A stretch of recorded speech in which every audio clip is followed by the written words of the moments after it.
Ayala, colaborando activamente en la formación y difusión de muchos grupos y movimientos urbanos, indígenas y campesinos en Uruguay, Argentina, Perú, Bolivia, Uruguay, Colombia, Ecuador y Chile. No sé, capaz que no es tan así, no es exactamente, pero bueno, él nos dirá.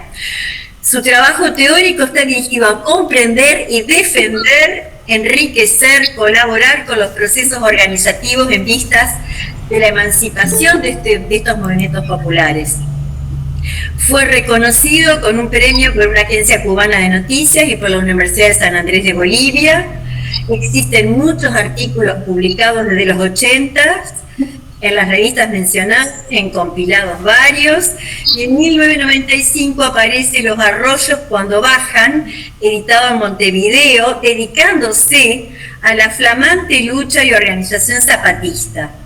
De allí hay muchísimos escritos editados, entre los que recordamos Dispersar el poder, Tiempos de colapso, Mundos otros y pueblos en movimiento, Estados para el despojo, Universidades antihegemónicas y del contrapoder a las complejidades, etc.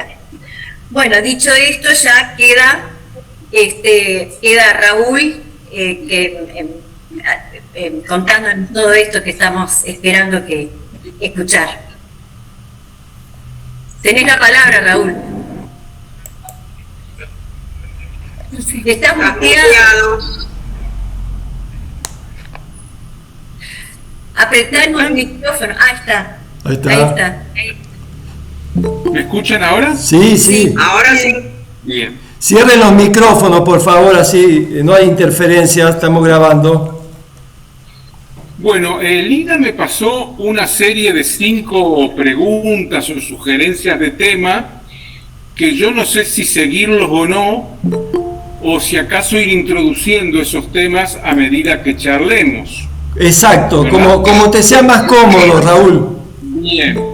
Yo primero voy a hacer una breve introducción de dónde estoy, y a lo que me dedico ya lo saben, y cómo llegué hasta aquí, ¿no? Yo empecé a militar muy joven, a los 17 años, a 16, en el centro de estudiantes y luego en organizaciones diferentes de masas de la organización central que era Tupamaros, y después me exilié en el Estado español, ahí milité en una organización marxista-leninista. Rápidamente, yo no soy muy rápido, soy medio lento, me di cuenta que no iba para ningún lado la cosa. Nicaragua, revolución nicaragüense, El Salvador, penas, ¿no? Muchas penas a partir de ahí.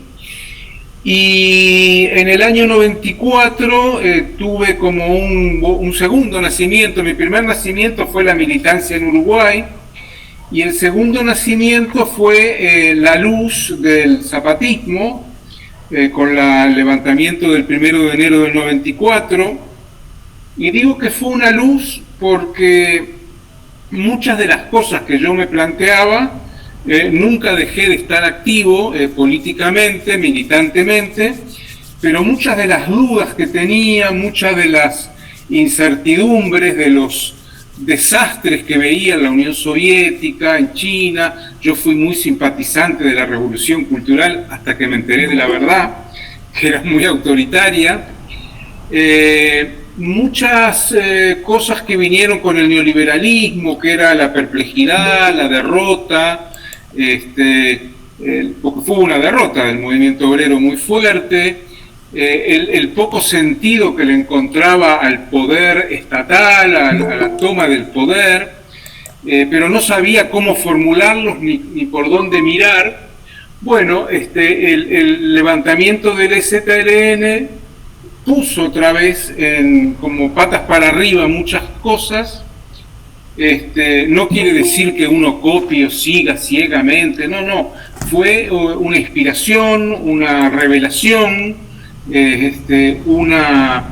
un toque de atención de que era posible seguir luchando, seguir transformando el mundo, sin abandonar, como dicen ellos, sin claudicar, sin rendirse, sin venderse, y desde un lugar de dignidad, ¿verdad? y rápidamente al año siguiente fui para allá y bueno, y ahí comenzó otra historia. Y lo que me he dedicado los últimos 30 años ha sido a conocer movimientos. Los dos primeros que conocí cuando volví del exilio fueron Madres de Plaza de Mayo. Nunca olvidaré una larga conversación con Eve en el local aquel de Hipólito Yrigoyen, que tenían una escalerita, que seguramente los argentinos lo conocen, que me habló de cosas alucinantes, ¿no? Ella me dice, nosotros hacemos eutonía y censo-percepción. Y yo dije, ¿de qué me está hablando esta mujer? Eutonía, ahora sé un poco lo que es, ¿no? Y los Sin Tierra de Brasil, ¿no? Bueno, Madres y los Sin Tierra hoy están en otro lugar, y bueno, luego viví todo el ciclo piquetero, todo el ciclo de los gobiernos progresistas, y bueno, y el ZLN y un puñado de movimientos, siguen ahí en su lugar de resistencia y de transformación de la realidad. O sea, yo no quiero hablar mucho de mí, quiero hablar de lo que aprendí de otros y de otras, y luego el movimiento de mujeres, el movimiento feminista, ¿verdad?, que es otro aprendizaje bien importante, porque los varones blancos, heterosexuales, con cierta formación, que es mi caso, tenemos privilegios que nos colocan en una situación muy particular cuando entramos en contacto con los movimientos, ¿verdad? Entonces, bueno, esa es muy resumidamente lo que hago. Sigo viajando, aunque ya tengo más de 72 años. Este año ya hice 3 viajes en Honduras, en Estados Unidos, que me invitaron, y ahora acabo de llegar de Colombia, de Cali, que se celebra el 3er aniversario de la enorme revuelta que hubo en Cali. Me parece que la última horneada de documentos, de comunicados del ZLN, nos coloca en un lugar tremendo, por la apuesta tan alta que hacen, por el análisis tan descarnado que colocan 120 años, 7 generaciones, ¿no?, para que la niña Denis sea libre, etcétera, y lo común, ¿verdad?, por mencionar 2 cosas muy potentes y una cantidad de otras que hay. No voy a glosar lo que es el ZLN, porque casi todos ustedes lo conocen y seguramente no hace falta. Pero sí me parece que hoy es necesario, en primer lugar, seguir resistiendo, seguir luchando, seguir organizadas y organizados. Es necesario hacerlo al margen de las instituciones estatales. Es necesario seguir siendo anticapitalista, anticolonial y antipatriarcal. Es necesario seguir desarrollando el pensamiento crítico, que tiene que tener esas 3 características que mencioné: anticapitalista, antipatriarcal y anticolonial. Y la construcción, porque uno de los 7 lemas del zapatismo es eso: construir y no destruir, ¿no? A la vez que resistimos ser capaces de construir algo, construir nuestros mundos, lo que necesitamos en educación, en salud, en producción agroecológica, en formas de vida heterogéneas y no dominadas ni por el Estado ni por el capital. En ese sentido, me parece que seguir en esa onda es muy difícil. De hecho, el año pasado estuve en varios lugares de Argentina, en Córdoba, en territorio mapuche, en Puelmapu, en Buenos Aires, y de todo el movimiento piquetero del año 2000, 2001, de aquel enorme movimiento, quedan en pie, ¿verdad?, autónomos, un puñado de grupos muy, muy pequeños, pero muy valiosos, por otro lado. Entonces, lo que está pasando en nuestra América es que entre el ascenso de las derechas y de gobiernos muy autoritarios y las cooptaciones progresistas han provocado que aquella enorme abanico de movimientos se haya estrechado. Movimientos, digo, de verdad, autónomos, bien parados, resistentes y constructores a la vez, hayan quedado muy pocas expresiones, ¿verdad? De hecho, el EZLN en uno de los últimos comunicados plantea que más allá de lo local no hay fuerza, no hay capacidad para poner en pie una alternativa o alternativas. Y hay una frase que es lapidaria pero muy importante, que dice que los de arriba han conseguido introducir, lo dicen con otra palabra que no recuerdo, el inmediatismo y el negacionismo en el código cultural básico de los de abajo. Y un poco es así. Estamos muy a contrapelo de lo que es la cultura hegemónica hoy, incluso entre los sectores populares. Y me parece que esto es un desafío muy fuerte, porque en el 2001, pienso que muchos son argentinos, ¿verdad? En el 2001 era el sentido común salir a la calle, luchar, poner una olla, poner una panadería, una bloquera y cortar la ruta, ¿no? Hoy en día es muy distinto y han pasado más de 20 años y en este lapso ha sido tremendo los cambios que ha habido abajo y a la izquierda, ¿verdad? Entre los nuestros y las nuestras. Incluso el último gran movimiento, el feminismo, que ha tenido en el Río de la Plata un desarrollo impresionante a nivel de movilización, también hoy se encuentra en otra situación que no voy a comentar, pero me parece importante también tener en cuenta que incluso el feminismo, que es la última gran oleada, ya no tiene la fuerza que tenía, lo que nos tendría que llevar a reflexionar qué tan importante es la manifestación, la acción pública, ¿verdad? Yo, a modo de provocación, ahora les decía en Cali a los compañeros de los puntos de resistencia, porque varios tenían camisetas del EZLN, otros de Palestina, les decía, ¿ustedes saben los zapatistas en 30 años cuántas manifestaciones hicieron? Me miraban y digo, un puñado, muy poquitas, porque el grueso de su trabajo está en otro lado, no es que lo desprecien, pero me parece que hay ahí una labor de construcción, de resistencia, de organización como muy potente, y en ciertos casos es necesario salir a la calle y manifestarse con fuerza, ¿no? Pero no es la vara para medir lo que es hoy un movimiento. De hecho, hay mucha gente en estos pagos, en estas tierras, que duda de que el EZLN sigue existiendo, y es el movimiento más importante que tenemos hoy, quienes seguimos pensando en que es necesario cambiar el mundo. Bueno, voy a pasar a las 6 temas que me mandó Lina, que han conversado entre ustedes, por lo visto. El primero de ellos es la diferencia. A ver, una cosa, si ustedes me quieren interrumpir, y eso yo no tengo ningún problema, ¿no? Pero bueno, lo digo por las dudas. El primero es la diferencia entre movimientos sociales y poder popular. Bueno, yo no hablo de movimientos sociales. Me parece que los movimientos sociales existen, son un conjunto de personas organizadas, queriendo reclamar, ser reconocidos, reclamar en general a las instituciones, al Estado, y yo hablo de sociedades en movimiento o ahora de pueblos en movimiento, que me parece que es otra cosa. Pero bueno, los movimientos sociales es eso, ¿verdad? Un conjunto de personas que más o menos tienen intereses comunes, que tienen agravios comunes, que salen y los manifiestan. En nuestros países hay movimientos sociales, pero los pueblos en movimiento son otra cosa, y la diferencia principal es el territorio. ¿Verdad? No es lo mismo los movimientos que no tienen territorio que los movimientos territorializados. Los más importantes de ellos son los movimientos indígenas, afrodescendientes, campesinos, las periferias de las ciudades, etc.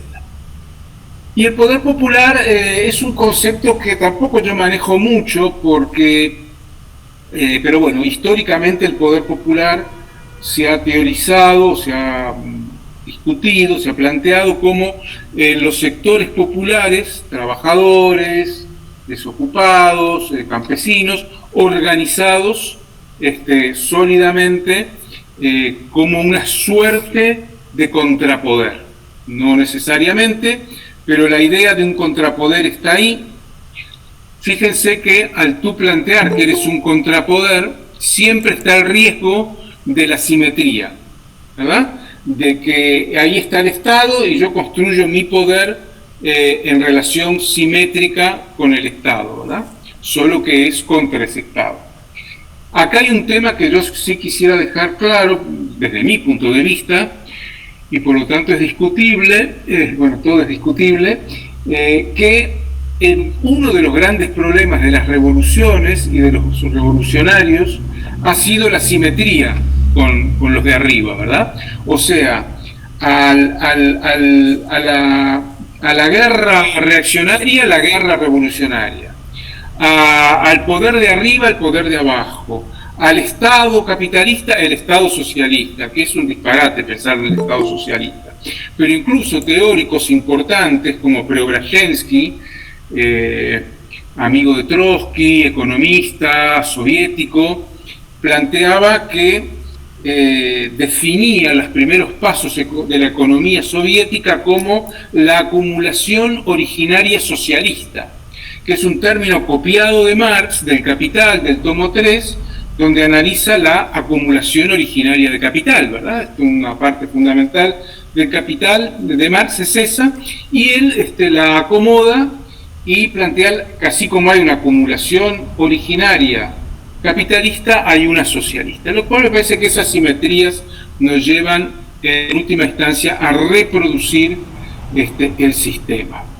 Si ustedes reflexionan, o por lo menos lo que yo pienso sobre la última tanda de comunicados, cuando los compañeros zapatistas deciden desarmar las juntas de buen gobierno y los municipios autónomos, están, esto es algo notable, ¿no? Están desarmando algo que ellos construyeron, ¿verdad? Lo que demuestra que no son nada conservadores.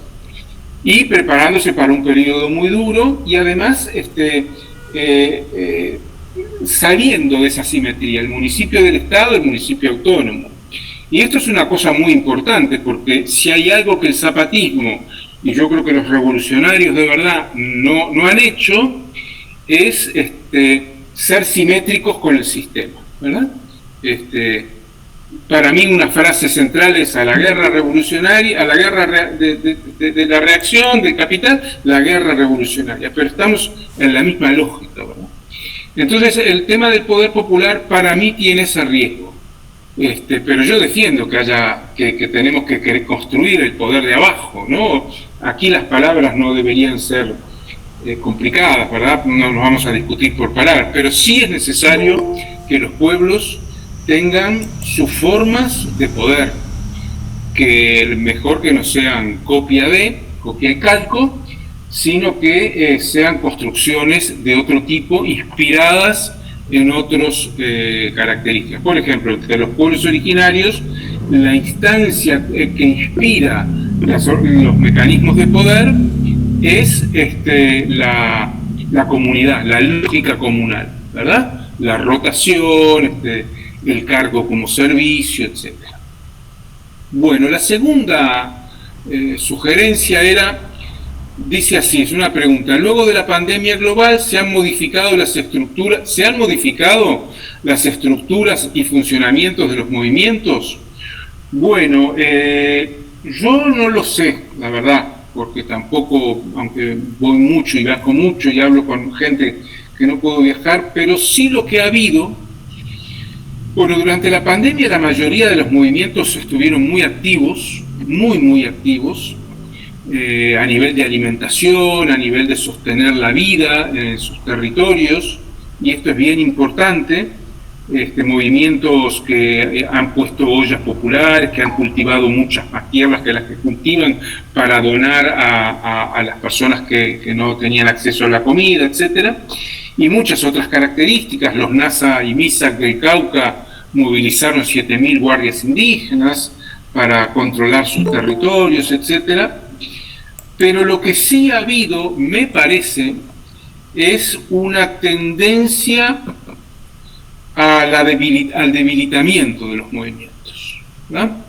No los veo más fuertes, digo en general, en América Latina, que es lo que conozco, no los veo hoy más fuertes que antes de la pandemia.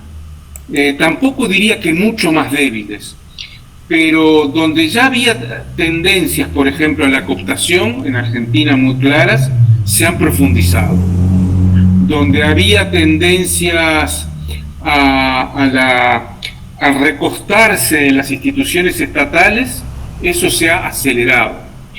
Y en las tres grandes revueltas que hemos tenido en Sudamérica, antes de la pandemia y al principio de la pandemia, 2019, Colombia, Ecuador, Chile, 2021 otra vez en Ecuador y 2022 en Colombia, una característica que ha habido de esas revueltas, de esos levantamientos, algunos le llaman estallidos, es que consiguieron colocar a las derechas a la defensiva, organizaron a un sector del pueblo, de los sectores populares, sobre todo urbanos, pero rápidamente hubo un afloje, una desorganización. Caso de Chile es notable, de 200 asambleas territoriales que hubo en Santiago, desaparecieron, o quedan muy pocas para no exagerar. Consiguieron colocar a Boric como presidente, se perdió la constituyente y el resultado hoy no ha sido muy bueno.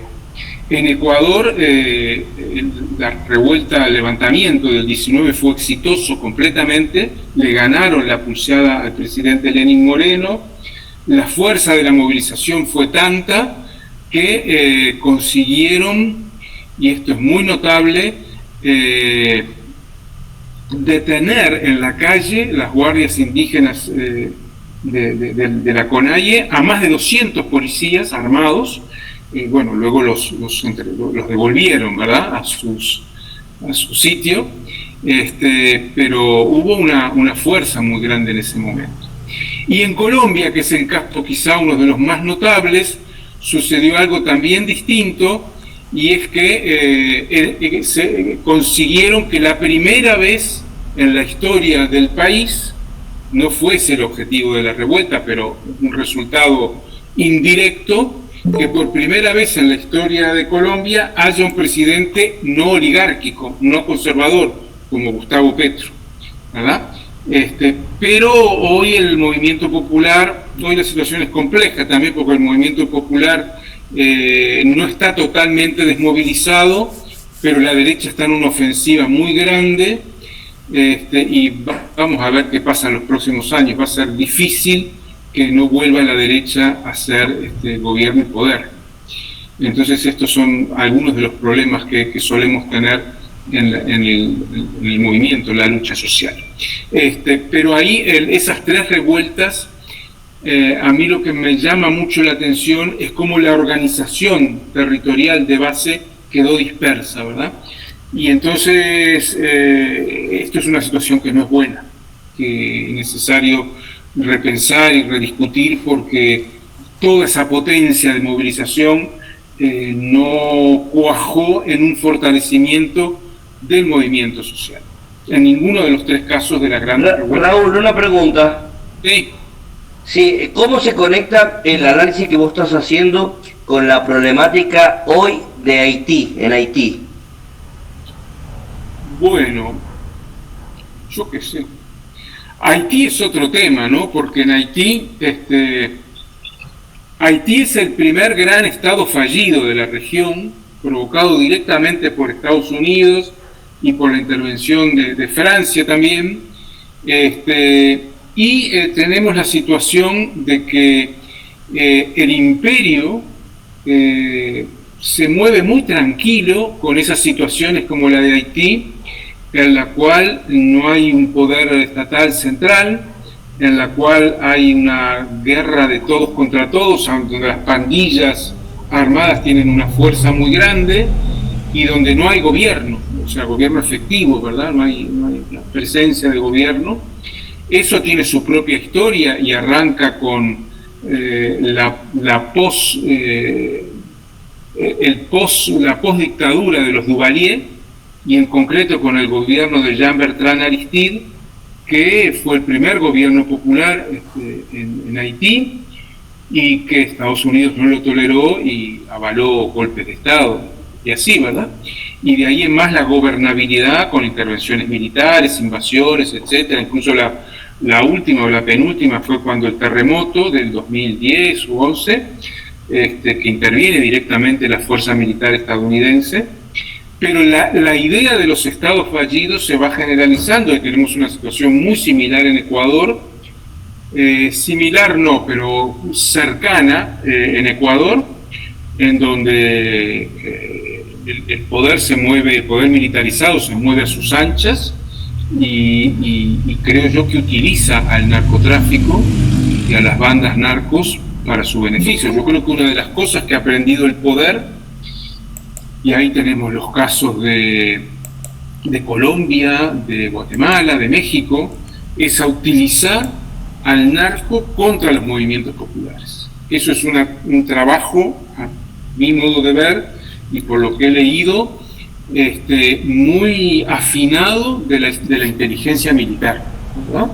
Que consigue direccionar al narco contra los sectores populares organizados, y creando una situación insostenible que genera la intervención y la creciente militarización del país.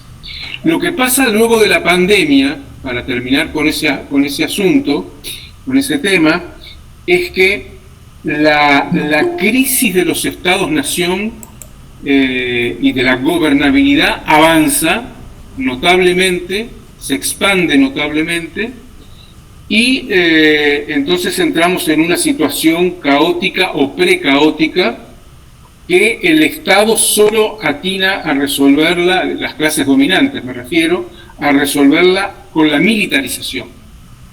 Hoy no hay país de América Latina donde la militarización, Uruguay es el ejemplo más diferente, donde la militarización no haya avanzado contundentemente, ¿verdad? En Brasil, sin duda, Bolsonaro, y fíjense lo que pienso, Bolsonaro es la consecuencia de la militarización y él la agudiza, ¿verdad? O sea, la militarización lleva a que Bolsonaro sea presidente, y ojo que aquí no hay simplicidad, ¿verdad? No es que Lula haya sido o Dilma culpables de la militarización, no, la militarización es un proceso estructural que trasciende gobiernos y estados, ¿verdad? La militarización es una tendencia profunda del capitalismo que algunos presidentes aceleran, como López Obrador en México, pero ya venía de antes, la acelera hasta niveles insólitos, ¿verdad? Y en otros casos como Brasil, la militarización nunca se dio, porque los militares son los que mandan en la Amazonía desde siempre, desde la dictadura militar, y con Bolsonaro eso creció exponencialmente. Chile, con el gobierno de Boric, hay más militares en Gualmapu que los que hubo durante el gobierno de la Concertación, y probablemente con la dictadura de Pinochet. O sea, la militarización es un tema estructural, y eso es una forma de surcir para las clases dominantes y para el capital la crisis de gobernabilidad y la crisis de los estados-nación. Bueno, el tercer punto es el papel del aparato de Estado liberal, de los partidos progresistas y las izquierdas, y qué otras alternativas no hegemónicamente institucionalizadas existen. Bueno, esta pregunta yo no la entendí muy bien, pero bueno, voy a tratar de entrarle. Yo creo que el liberalismo, como planteaba Immanuel Wallerstein, está en plena crisis. Hay un colapso del neoliberalismo desde hace ya, por lo menos desde la caída de la Unión Soviética en el año 90, 91, y el Estado, tal como existió, el Estado de la soberanía, de la sustitución de importaciones. Argentina, Uruguay fueron países muy claros en ese terreno, donde las contradicciones sociales se resolvían negociadamente, ¿verdad?, de forma tripartita, empresarios, sindicatos, Estado, donde el Estado tenía una presencia económica muy fuerte con grandes empresas estatales, donde tenía una presencia determinante en la salud, en la educación, etcétera, y donde había un pacto social definitorio de la gobernabilidad. Bueno, ese Estado ya no existe. se ha ido desmontando por trozos. Los 90 con el neoliberalismo, el consenso de Washington fueron claves en ese sentido. Los partidos progresistas y las izquierdas, bueno, yo creo que no hay mucha diferencia entre los partidos progresistas y las izquierdas. Yo creo que es un entramado pegado al Estado para gobernar, para asegurar la gobernabilidad cuando las derechas ya no pueden gobernar. Es quizá para el capital la forma más inteligente de domesticar o intentar domesticar a los movimientos populares, a los movimientos sociales, porque la mayoría de esos cuadros vienen del conflicto social. Entonces, una vez en el Estado, saben muy bien cómo neutralizar a los movimientos. Esto es tremendo, y estas izquierdas institucionales o progresismos consiguen hacer un daño tremendo al movimiento, a los movimientos, y toman la palabra por ellos, se erigen en los voceros de los movimientos cuando nadie los nombró, tienen mecanismos de gobernabilidad trenzados por los movimientos.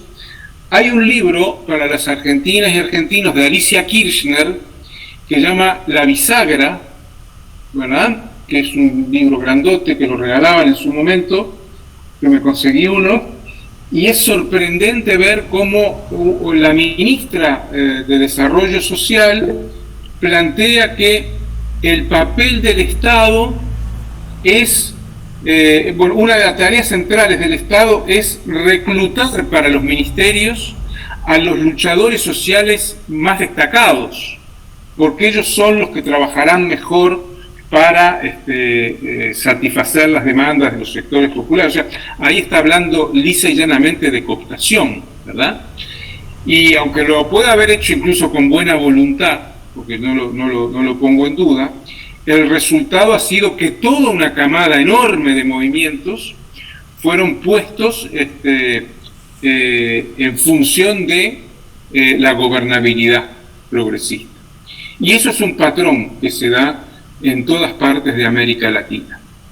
Yo creo que las alternativas no hegemónicamente institucionalizadas están por fuera de los progresismos y las izquierdas, están en la organización popular de abajo, y muchas veces no está, porque no toda la organización popular de abajo está por fuera de lo hegemónico. De hecho, cada vez más hay grandes movimientos sociales. Yo, para no ganar enemigos, no voy a mencionar nombres de movimientos porque me parece que no corresponde, salvo que alguien me pregunte por un movimiento en particular, entonces le puedo decir lo que pienso, pero no hay muchos movimientos de los grandes que hayan conseguido traspasar el progresismo indemnes y sigan siendo movimientos de lucha, de resistencia, y que sigan en esa onda, en ese camino emancipatorio profundo. Me parece que esto es algo muy, muy claro, y si quieren es un tema que podemos después profundizar, si les interesa. La cuarto tema era mis consideraciones sobre el zapatismo, y alguien entre paréntesis agrega sobre los kurdos de Rojava.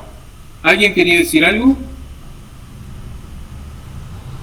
Sí, yo quiero hacer una pregunta.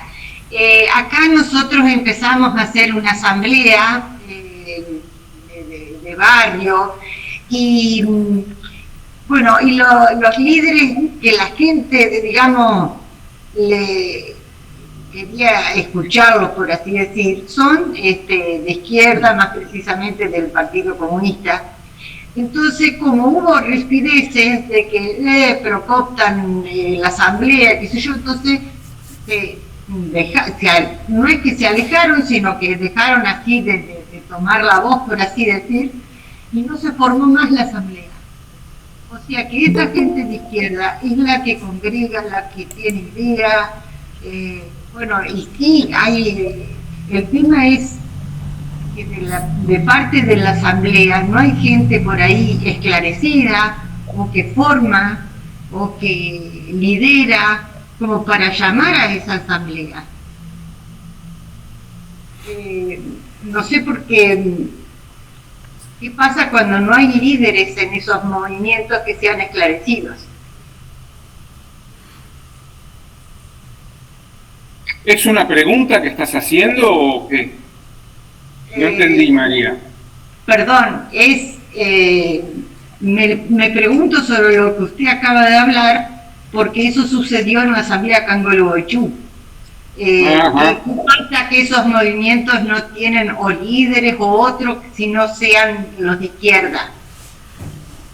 Bueno, te diría que en Gualeguaychú hubo un movimiento auténtico cuando la pastera nuestra, uruguaya, y el movimiento fue capaz de crear sus propios dirigentes, sus propios líderes, no dependientes de los partidos.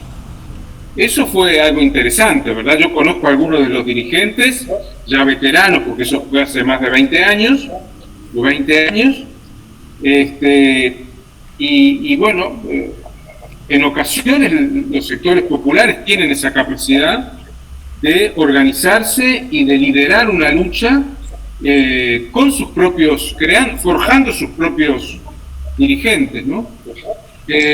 Yo confío mucho en los dirigentes propios de los movimientos, ya que sos de Argentina. Yo creo que el mayor dirigente popular de la historia argentina no era de ningún partido, se llamó Agustín Tosco y vivía en Córdoba y fue uno de los protagonistas del Cordobazo. Claro, pertenecía a otra época y era un hombre formado, como muchos en esa época, en la escuela del sindicalismo, del movimiento obrero, pero no de los sindicatos burocráticos, ¿no? Y él no pertenecía... de Angeli. Sí. Digo, Tosco por poner un nombre que para mí está fuera de toda discusión. Había otros de partidos, había muchos peronistas, había comunistas, luego había gente del PRTR, pero la clase trabajadora, en su sentido más amplio, tiene capacidad, y lo ha demostrado, de forjar sus propios cuadros dirigentes, independientemente de los partidos. Y esto me parece muy valioso. Por eso pongo el ejemplo, pero bueno, estaban los de Gualeguaychú, no me acuerdo, de Angeli, dijiste vos. Sí, yo conocí a otro señor que ahora no me acuerdo el nombre.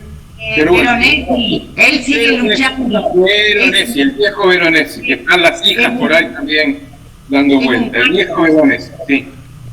Gente que no pertenece a ningún partido, que son autónomos y que han hecho maravillas, ¿verdad? Dirigiendo movimientos muy masivos. Pero bueno, eso está ahí. ¿Sigo? Sí, el tema, digo... Sí, perdón. Hay una mano. Sí, quería preguntarte algo porque mi experiencia es otra, mi mirada es otra, y tengo entendido desde una militancia también social y política, porque no es solamente social, una experiencia que parte de un análisis comunitario, ¿no? Desde la crisis civilizatoria de la modernidad. Me considero decolonial porque seguí mucho a Dussel, lo sigo también, sigo con toda la idea de la crisis civilizatoria de la modernidad, y a mí me llama la atención lo que usted opina sobre el tema de Bolivia. Siempre me llamó la atención su posición en relación al golpe de Estado fascista de Bolivia. ¿Por qué me llama la atención? Porque cuando entra un grupo de Santa Cruz, del sur de Bolivia, oligarca, ¿no? Ligado a la oligarquía, no hablo de la posición, digamos, de los movimientos indígenas, ya que ellos, yo hice un curso de antropología y el trabajo de campo lo hice ahí, y me acuerdo cuando ellos salieron, tanto la Áñez como Castillo, salieron en una mano con la Biblia y la cruz, con la otra con el fusil a matar a indígenas. Eso lo he visto. Hay videos donde hay mujeres violadas con los chicos dándole la teta y matando a la cabeza a los pibes. Esto lo he visto yo. El grupo del sur de Santa Cruz sale a matar por la satanización que ellos decían tener los pueblos originarios. Si yo le pregunto a usted, ¿esto no es lo mismo que hicieron los españoles en 1492? Por otro lado, la CIA con el Departamento de Estado largó un documento diciendo que ellos habían organizado el golpe de Estado. Y por otro lado, la OEA, la Organización de Estados Americanos, también reconoció la legitimación del golpe de Estado y justamente en contra de lo que usted había propuesto sobre la posición de la OEA legitima el golpe y luego se retracta. Yo le pregunto a usted en relación a estos grupos donde ha estado, porque por ejemplo acá en la pandemia se han vivido cosas diferentes a las que usted dice, igual que en Bolivia, igual que en Colombia.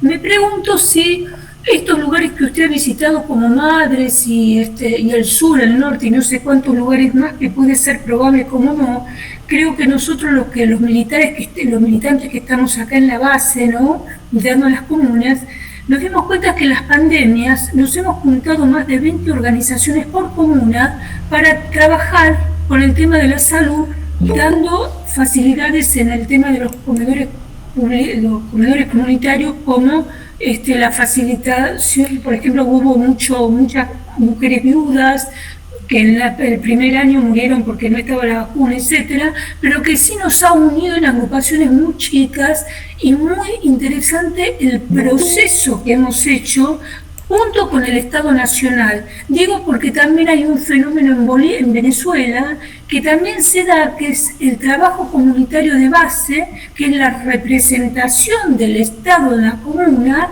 con el Estado Nacional, esa articulación. ¿Usted no lo ve así? Liliana, esa era la pregunta 5 que me pasó Lina sobre el tema de Bolivia y de Venezuela. Voy por la 4, enseguida voy a abordar esa. Tú estás en Argentina, ¿no? Sí. Ya. Bueno, la 4, como decía, se refiere a qué mirada tengo sobre mis consideraciones sobre la organización zapatista, y alguien agrega sobre las confederaciones kurdas que acotaban. Bueno, yo ya dije, para mí el zapatismo es el movimiento o la organización o la lucha más importante que tenemos hoy en el mundo, sin despreciar ninguna otra, pero es la referencia central para todas las personas que nos consideramos militantes, activistas, o funcionarios, el nombre que ustedes quieran poner.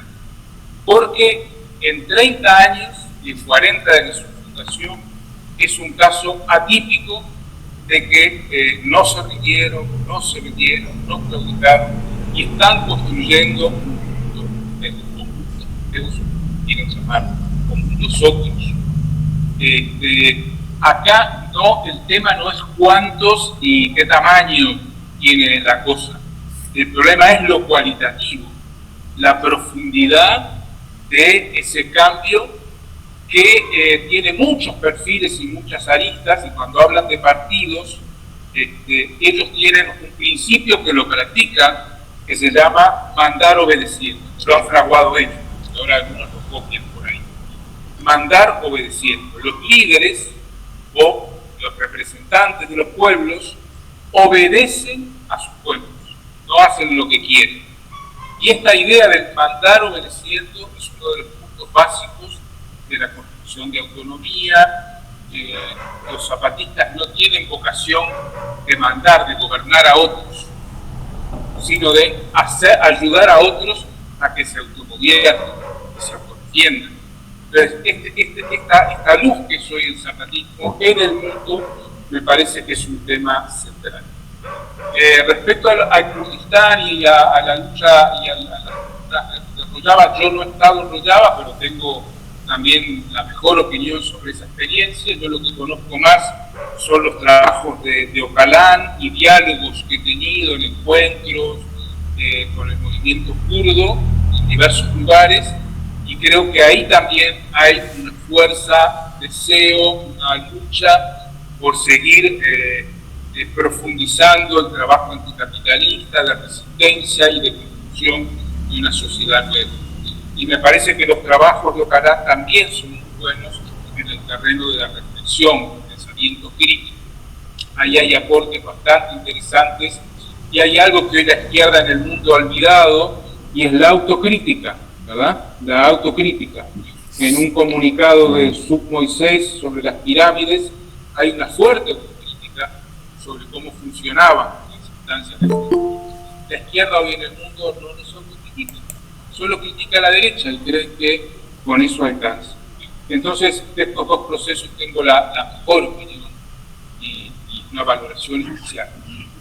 Sobre lo que preguntaba Iliana y mi mirada al proceso boliviano. El proceso boliviano hoy está en un lugar muy tremendo. Hay un presidente que es Luis Arce y su vicepresidente, el canciller, ahora no me sale el nombre, Choquehuanca, David Choquehuanca, que fueron elegidos por el MAS.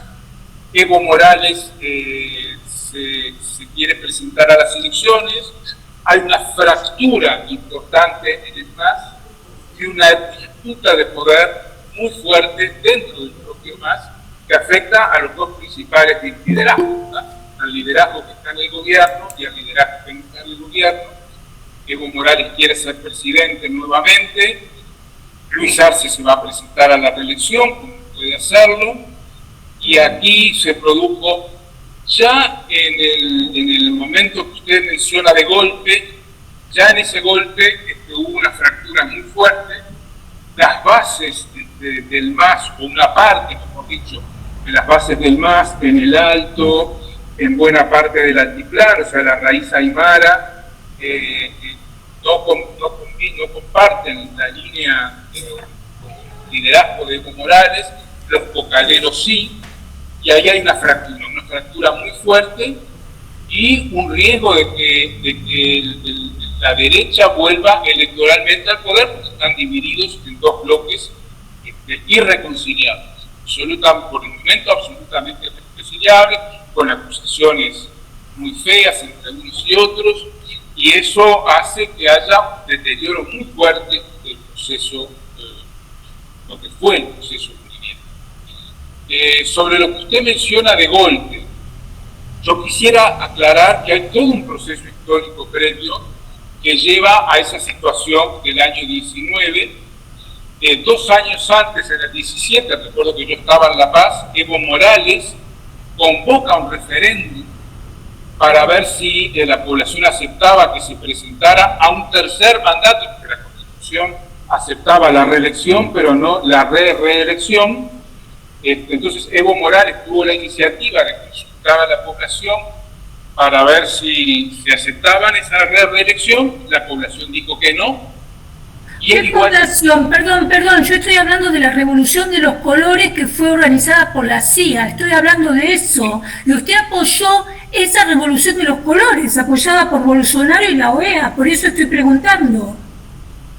Yo le estoy respondiendo.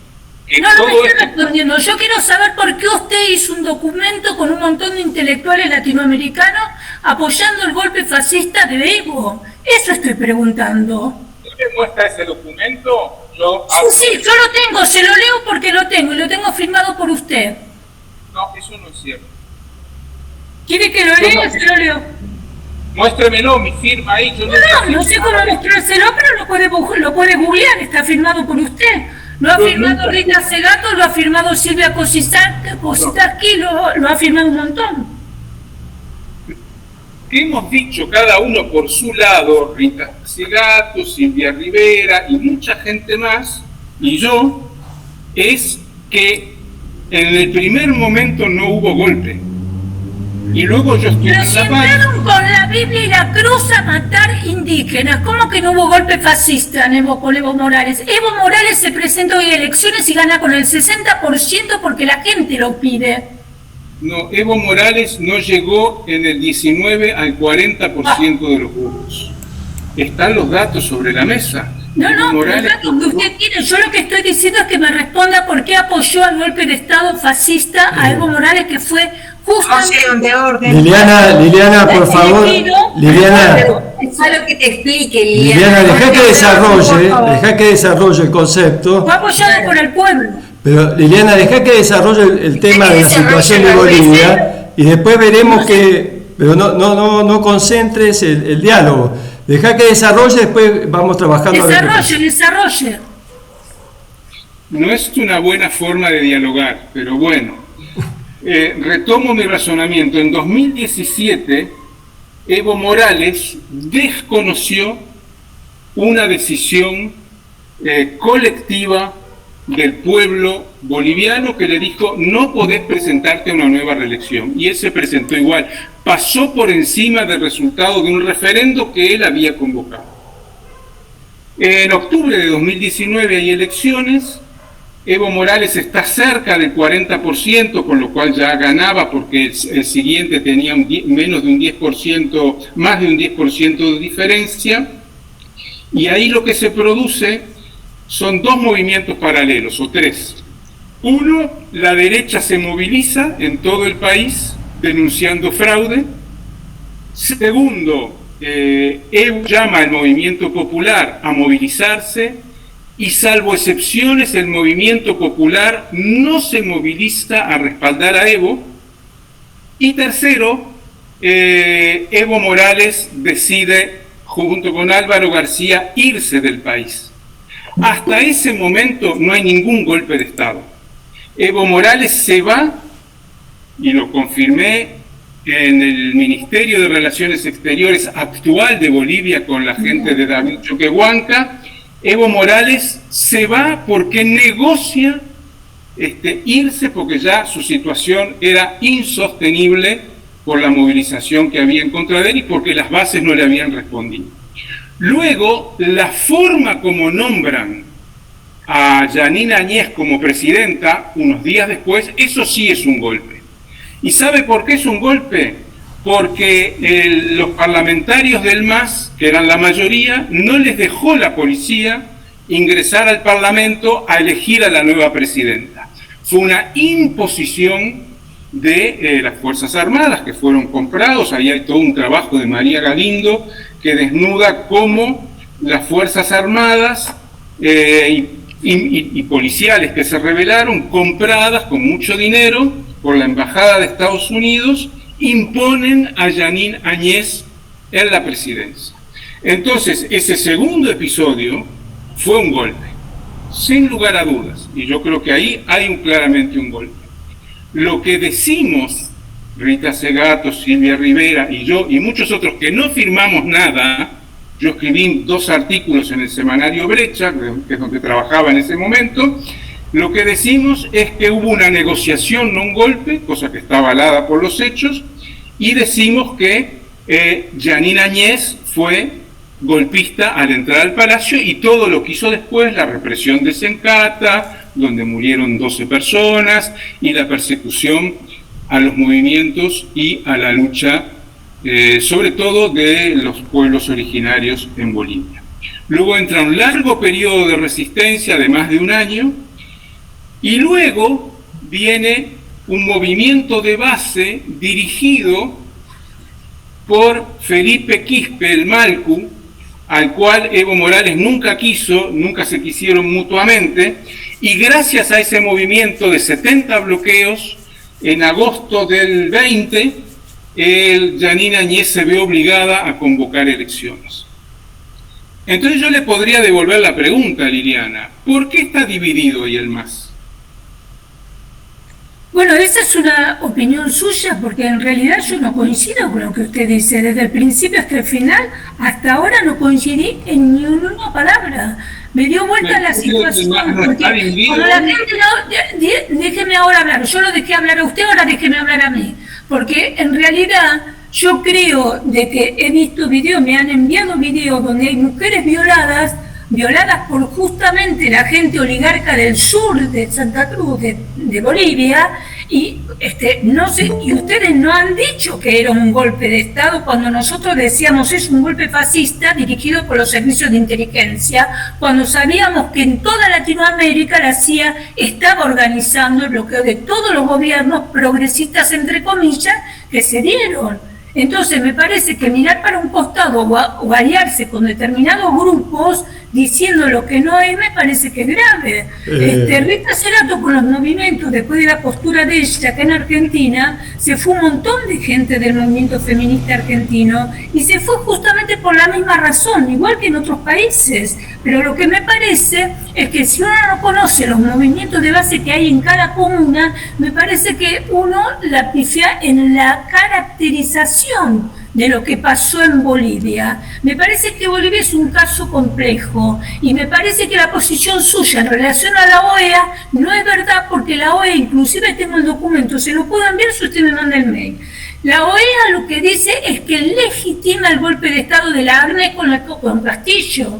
Y no es verdad que Evo tendrá muchos, ha tenido muchísimos defectos, pero lo que no se puede es voltear un poder popular a través de las violaciones, a través de las armas y a través de la desculturalización. Liliana, un segundito. Hay 95 personas, somos 95 personas en este momento, hay otra mano levantada, dejemos lugar porque si no... Nada más, bueno. Listo. Sí, adelante.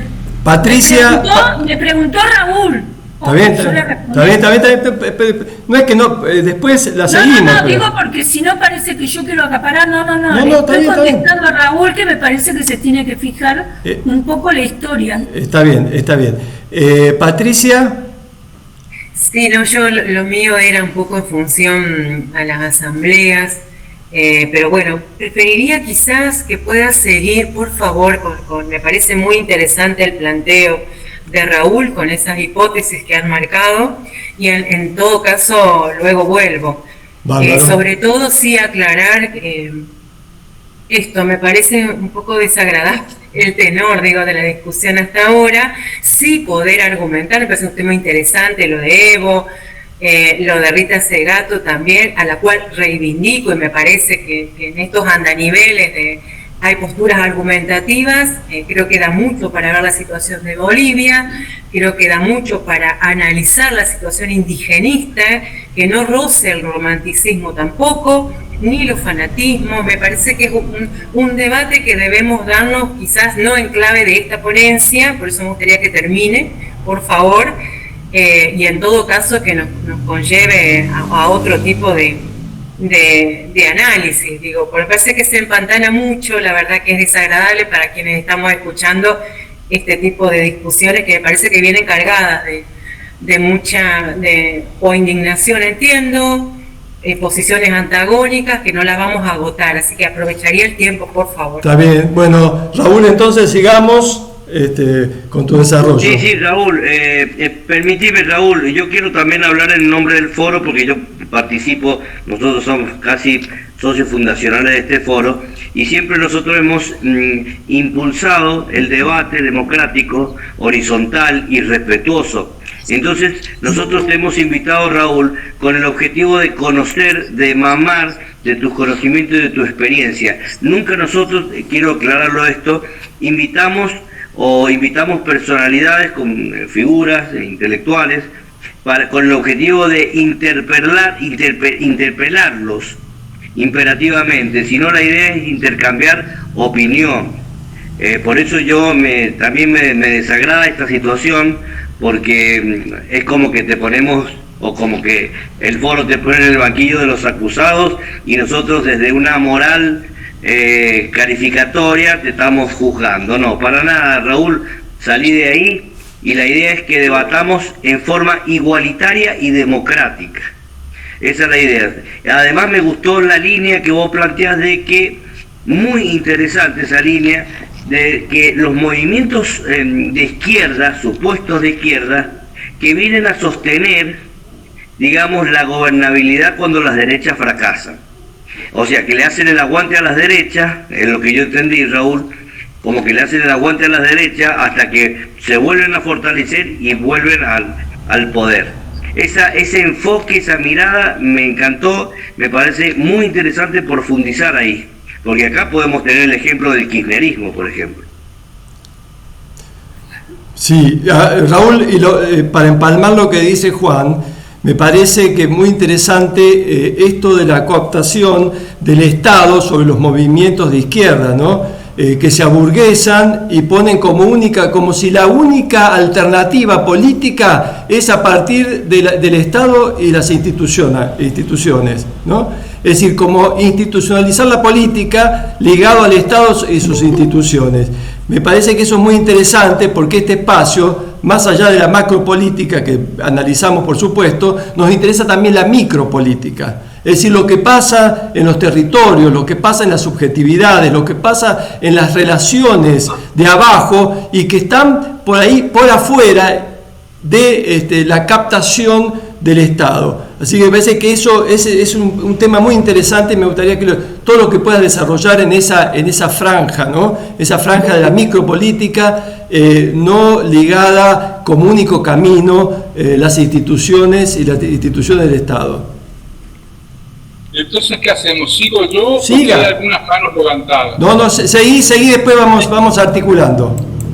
Bueno, sobre esto último que planteaban, todavía me queda un punto que es el del pensamiento crítico. Sobre esto último Exacto. que planteaban, hay muchísimos ejemplos y ustedes pueden, si los que están en Argentina tienen un mirador privilegiado de cómo la gobernabilidad neoliberal progresista consiguió ingresar en los territorios y en las propias organizaciones de los movimientos y a través de los planes sociales imponerle a los movimientos una gubernamentalidad muy fina. Si hablamos de micropolítica, ahí está. Por ejemplo, yo, en el caso de Argentina es muy particular porque los programas sociales se dan no a las personas, sino una parte de ellos a los movimientos o a los partidos de izquierda. Y los partidos de izquierda o los movimientos son los encargados de distribuir los planes entre la población, ¿verdad? Entonces, esos movimientos que distribuyen planes tienen muchos problemas, ¿verdad? Un problema es que exigen a las personas, en muchos casos, para recibir el plan, una contraprestación, que me parece razonable porque no podés recibir el plan sin ninguna devolución. Pero ahí entra el movimiento a ser el encargado de qué tipo de prestaciones da el que recibe los planes. Es una forma de microgubernamentalidad. Sin hablar de la corrupción o del desvío de fondos, ¿verdad? Sí. La aparición de comedores truchos, por ejemplo, ¿verdad? La corrupción se presta a eso, ese sistema. Pero en México, y ahí está Diana, que lo podrá atestiguar, hay un sistema que se llama Sembrando Vida, que es diabólico, porque el gobierno de López Obrador dice, bueno, yo a esta familia o a esta persona le doy este programa social, pero para recibirlo tiene que tener como mínimo 2 a 4 hectáreas. Es un ejemplo, ¿no? Pero yo no tengo la tierra. Entonces el encargado de gestionar eso dice, bueno, pero ahí hay tierra. Y donde pone el dedo es la tierra de los zapatistas. Entonces hay una gubernamentalidad mucho más terrible, cabrona iba a decir, porque utilizan a la gente como mano de obra contrainsurgente, ¿verdad? Todos los programas sociales de cualquier gobierno son parte de la contrainsurgencia. Yo escribí un libro sobre eso que ahí en Argentina lo publicó La Vaca, se llama Política y Miseria o algo así.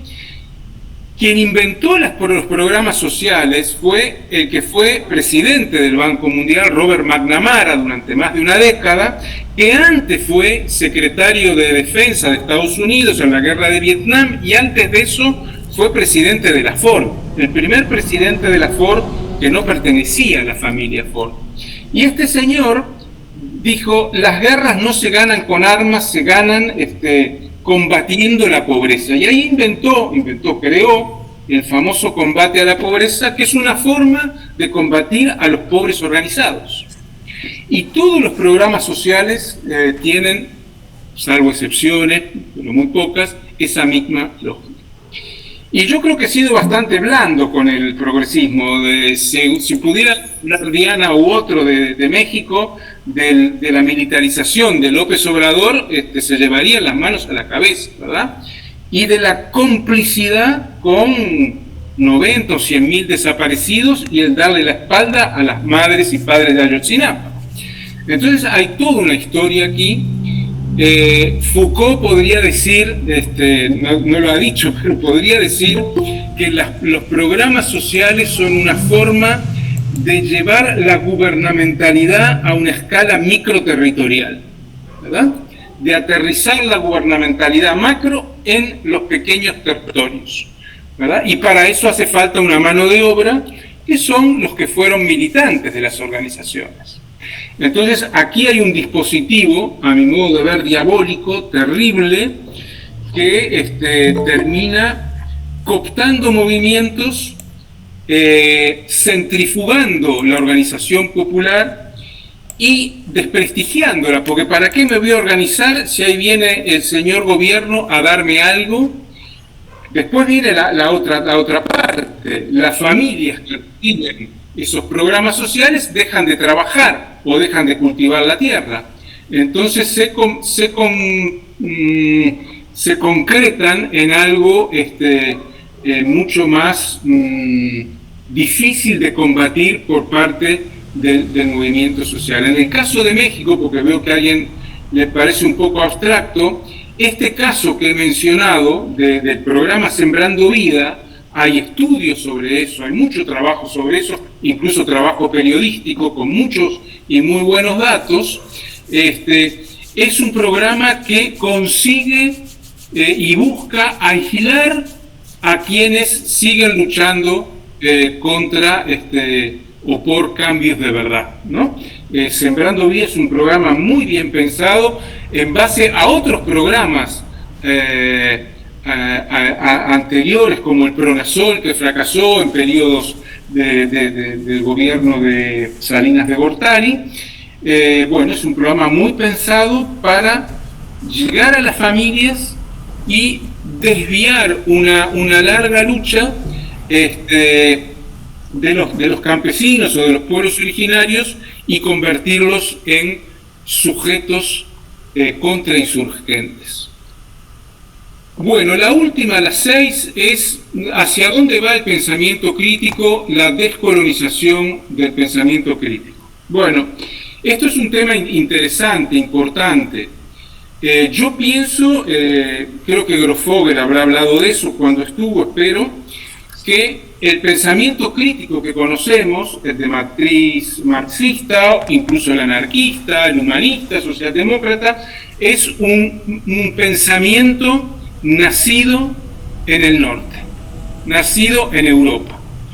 O como dice Grofogel, el pensamiento de los oprimidos de la zona del ser, ¿verdad? Que es la formulación que él da. En la zona del ser, los conflictos se resuelven dialogando, y en la zona del no ser, a pura violencia. Esta es una herencia de Fanon, ¿verdad? Entonces, trasladar ese pensamiento crítico, como yo lo he hecho muchos años, al sur mecánicamente, es un hecho colonial.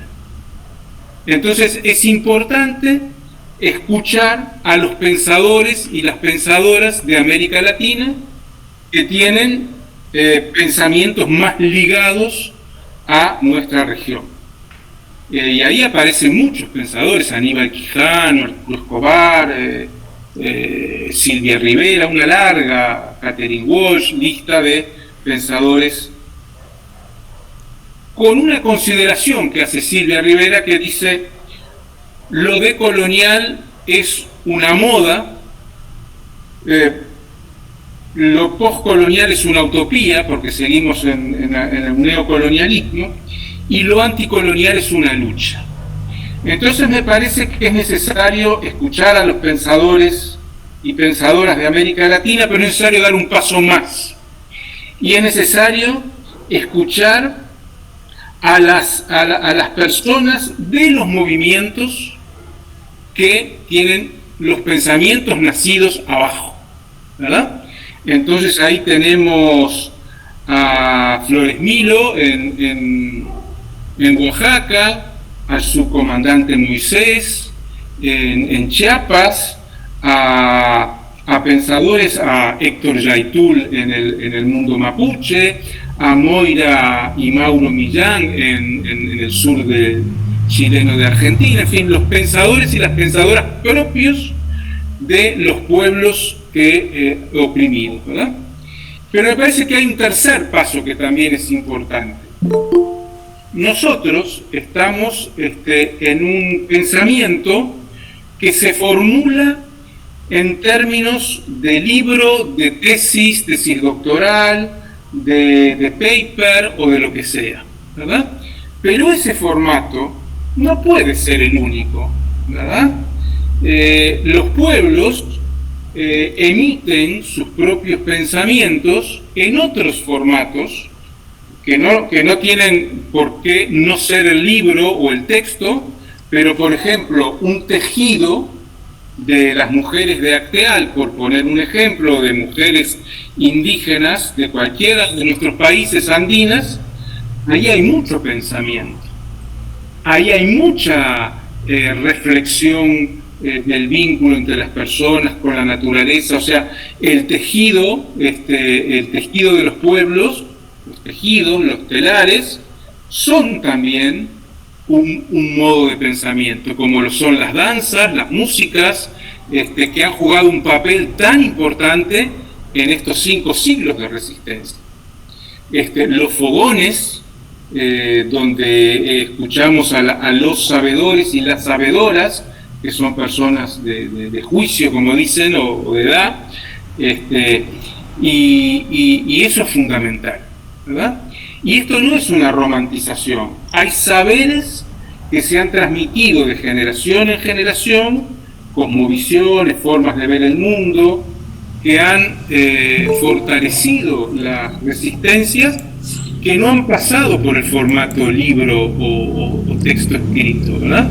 Entonces, esta jerarquía que tenemos, yo escribo libros y escribo artículos de prensa, entonces soy parte del problema en ese sentido. Esta jerarquía que le damos al libro, ¿verdad? Feria del libro, etcétera, sí, Lina, por fuera de los saberes de la racionalidad cartesiana, son importantes. Yo los desafío a mirar o a trabajar con un telar, de esos telares, no los turísticos, los telares, los tejidos, y ahí hay no solo mucho trabajo, hay telares que demoran un año en hacerse, porque hay que buscar la tintura, el tejido especial, el hilo especial, y luego viene todo el armado, y luego los motivos, y ahí hay un diálogo. Entonces, jerarquizar el libro es colonialismo, ¿verdad? Entonces tenemos que estar muy atentos, así como hoy debemos estar muy atentos a nuestras tensiones patriarcales, ¿verdad? A reproducir lo patriarcal, a reproducir lo colonial, y jerarquizar o darle, yo no digo, mira, Api dice la palabra texto viene de textil, claro, y me parece que es muy importante no descartar el libro, porque acá no se trata de tirar todo ahora, ¿no? Sino de equilibrar, ¿verdad? Poner y dialogar entre ellos. El textil, el tambor, la danza y el libro pueden dialogar. Entonces me parece que estamos, eso sería lo que es descolonizar el pensamiento crítico.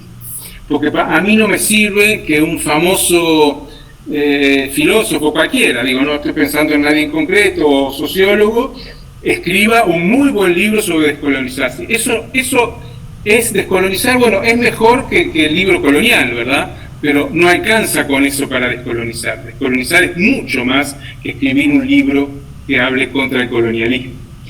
¿Cómo hago yo? Descolonizar es ser capaces de poner en diálogo,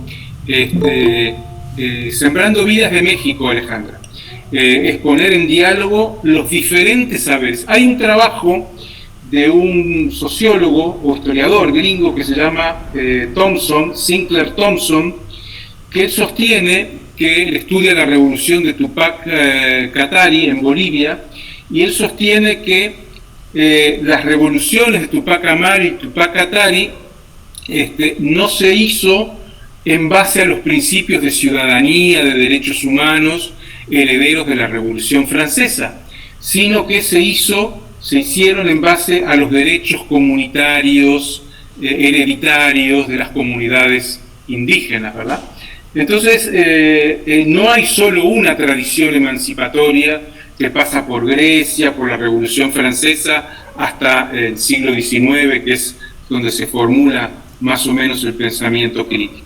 Me parece que ahí hay una necesidad de dialogar entre diferentes modos de abordar la cosmovisión crítica, el pensamiento crítico, porque además el pensamiento es una faceta del ser humano, ¿verdad? ¿Por qué es más importante pensar que bailar? A mí me encantaría ser un buen bailarín o ser un buen músico, ¿verdad? O ser un buen tejedor. ¿Por qué? Porque el pensamiento está por encima de la práctica del tejido o del cultivo de la tierra. Aquí hay un lío bastante grande que hemos creado nosotros, los pensadores críticos. Bueno, yo lo dejaría por ahí, ¿no? Y vemos. Tú haces referencia, Raúl, en un libro, creo que se llamaba Los desbordes desde abajo, Los desbordes de abajo, 1968. En la revolución, me interesó que dijiste, la revolución de 1968, donde no triunfó, pero cambió todo. Sí, esa es una frase de Wallerstein, sí, que sostiene que la revolución del 68 no tomó el poder, pero cambió el mundo. Bueno, pero es como un punto de inflexión, me parece importante, ¿no? Todavía vivimos de eso. Sí. Bien. A ver, Angie, a ver, ¿quién levantaron la mano ahí? Sí, hay varias manos levantadas. Angie y Gerardo, sí. y alguien más. Profe, buenas noches. Soy Angie. Angie. Gracias por lo aprendido, por lo compartido. Gracias también al espacio, porque pues que pasen ese tipo de cosas también a veces es necesario para hacer los diálogos que hay que darse también en algún sentido. Ojalá que algún día podamos hacerlo bajando nuestros egos y poniéndolos sobre la tierra. Sin embargo, yo estudio ciencia política, profe, y a mí me gustaría plantear un tema ahorita como del punto más o menos 3, creo, 4 que usted estaba hablando, hacerle una pregunta para retroalimentar también el espacio, y es, en la teoría política, cuando uno empieza a estudiarla, también se empieza a ver como un ciclo o un círculo que se mantiene, que es el de la opresión y la resistencia. Entonces, digamos que en términos de que ver la resistencia como el momento en que te atacan, y de alguna manera es como esa defensa legítima porque te están atacando, yo le encuentro mucho sentido. Sin embargo, también hay una parte teórica en la que se plantea como que la resistencia es, o sea, ante la opresión se plantea esa resistencia. Sin embargo, para mí la resistencia también tiene que ver con un encuentro directo con los cuerpos y con la energía vital de las personas. Y yo no sé, digamos, si cuando uno trata de pensar este tema que usted viene planteando desde la sociología, entonces se puede plantear algo. Pero cuando uno lo plantea desde la ciencia política, que en últimas también tiene que ser, es como la gente que de alguna manera se forma para poder reproducir esas formas de poder también, y que en últimas yo también encuentro que esas formas de poder se van a empezar a reproducir de forma muy espontánea y de forma muy rápida al interior también de los movimientos, de las organizaciones, la jerarquización, los intereses en conflicto y de alguna manera como que una de las formas del ejercer el poder, que es la manipulación y la influencia, no hay como que no podemos llegar como a ese espacio donde puede el uno verse al otro y hablar desde lo honesto, porque la política requiere como una estrategia, como saber cuál es lo que va a hacer el otro y cómo yo debo reaccionar. Y esto, yo creo que también, no quiero romantizar el tema, pero de alguna manera eso también nos ha llevado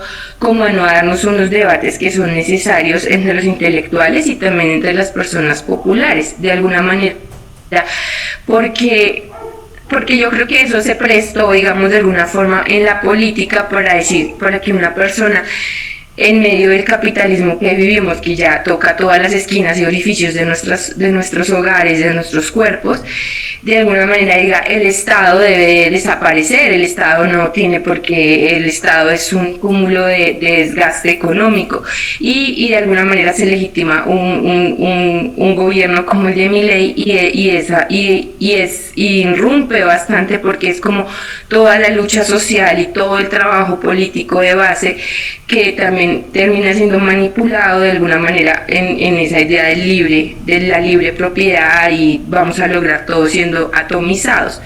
Entonces, pero a mí sí me surge esa duda, porque es como usted lo estaba planteando ahorita, y es en qué momento tienen esas asimetrías, si se pueden romper, en qué momento los gobiernos o el Estado puede ser un Estado popular, o en qué momento, o cómo, digamos, desarticulamos un Estado que es oligárquico y que en últimas tiene la función, sí, de una organización, de un cuerpo político, desde las bases, desde los conocimientos que cada territorio y cada grupo en su propio territorio puede darse, también garantizándose unos derechos, porque de alguna manera lo que yo percibo también uno de pronto en su cabeza humana. Angie, trata de sintetizar un poco la pregunta, pues somos... Ya terminé, claro, bien, no sé si ahí el tema del profe ya con eso puede hablar algo de lo que yo pregunto. Perfecto. Creo que él me entiende. Bárbaro.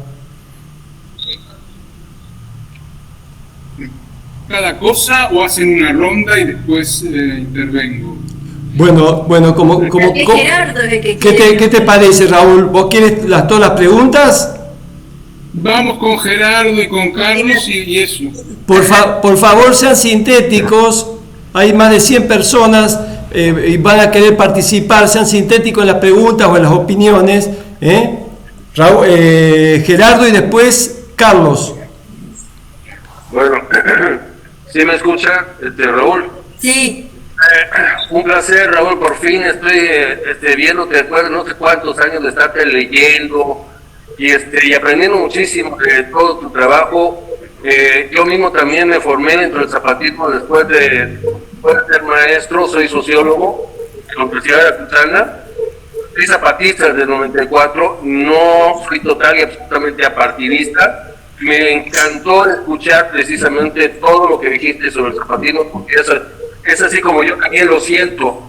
Y la otra parte de mí es ser docente, y cuando yo te veo como maestro, porque te he visto en algunos videos donde tú trabajas con gente de la comunidad, es interesante la manera como tú ves, cómo observas, es todo un aprendizaje para ser un maestro comunitario, lo que aprendí de ti. Y tu relación también con jóvenes, lo acabo de ver en un video de la UAM, donde precisamente el tema que trataste sobre pensamiento crítico, extraordinaria la manera como... Entonces, simplemente estoy muy agradecido, y la única pregunta que te haría rápido es, ¿qué diagnóstico haces en relación a lo que a lo que van a ser las elecciones en México?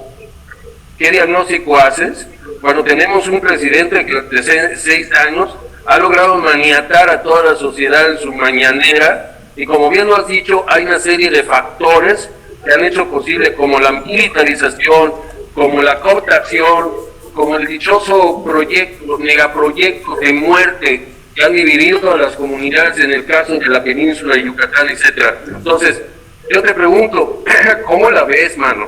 O sea, ¿qué situación observas? cómo se puede presentar, qué situación se puede presentar, porque yo veo a la extrema derecha muy cabrona en el sentido de que están metiendo mucho dinero para tratar de llevar a cabo un fraude como los que hemos conocido a lo largo de muchos años de esta dictadura priista, y que lo podemos llegar a tener nuevamente, y no queremos tener y perdón por la comparación, a un Milei o una Milei precisamente en el gobierno, por todos los factores que están alrededor de los gobiernos, que como bien decías, no existe un gobierno de izquierda, ¿cómo se llama?, progresista. Son exactamente la misma puerca retorcida dentro del mismo del mismo charco, dentro de la misma mierda. Entonces eso es lo que yo observo dentro de esta tranquilidad que nos ha dado